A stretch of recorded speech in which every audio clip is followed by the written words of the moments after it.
You may have read an article or heard the news that SU has a housing shortage for this coming fall semester.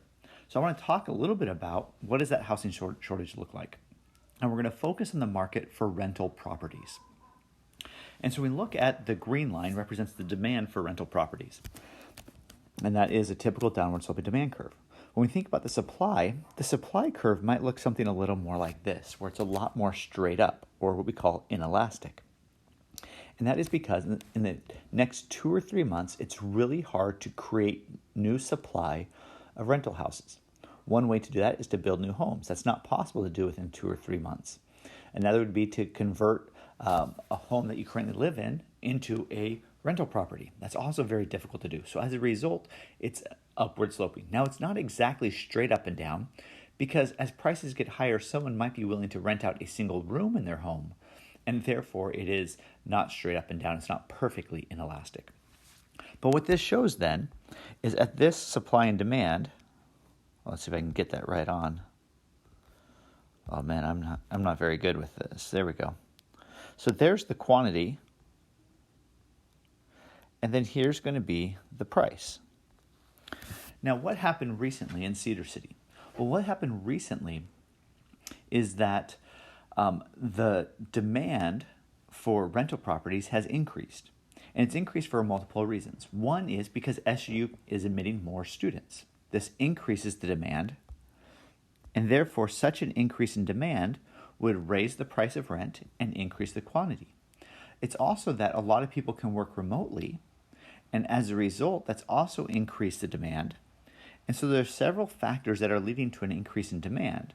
And so if we were to show all those in a single graph, what we'd see is that the demand would increase, and this would lead to the quantity and price to also increase.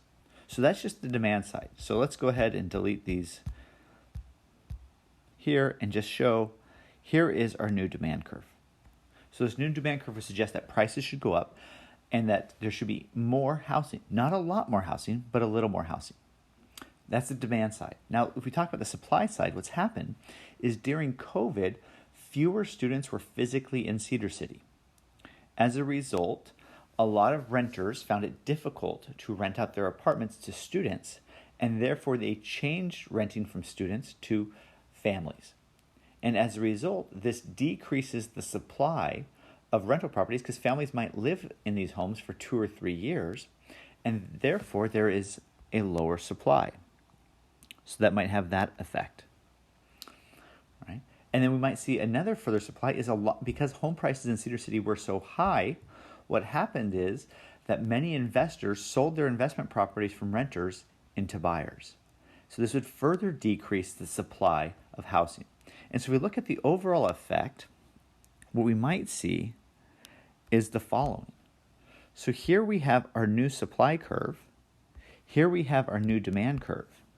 And so as a result, prices for rental properties are higher than they were before, and the supply is even lower. So here's the original supply that we were at, and so supply has decreased.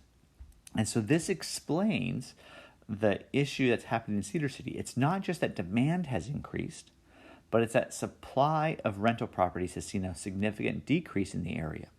Another way in which supply has decreased is many apartments used to be 2 people per room, but they changed to have single occupancy, so you don't have to share a room. This would decrease the supply. So all these factors explain why rent is more expensive in Cedar City, even though there's less rent. Now, this is in the short run. In the long run, what would happen? Well, in the long run, you would see that increased demand, and so supply would then adjust and increase in the long run, meaning that they're going to build more homes. People might try to invest in more rental properties as they see these high prices. And so you see a lot of things happen like that in the long run. And so in the short run, this is where we're at. In the long run, if you're asked 2-3 years down the road, housing will not be an issue at Cedar City because markets can adjust in the long run.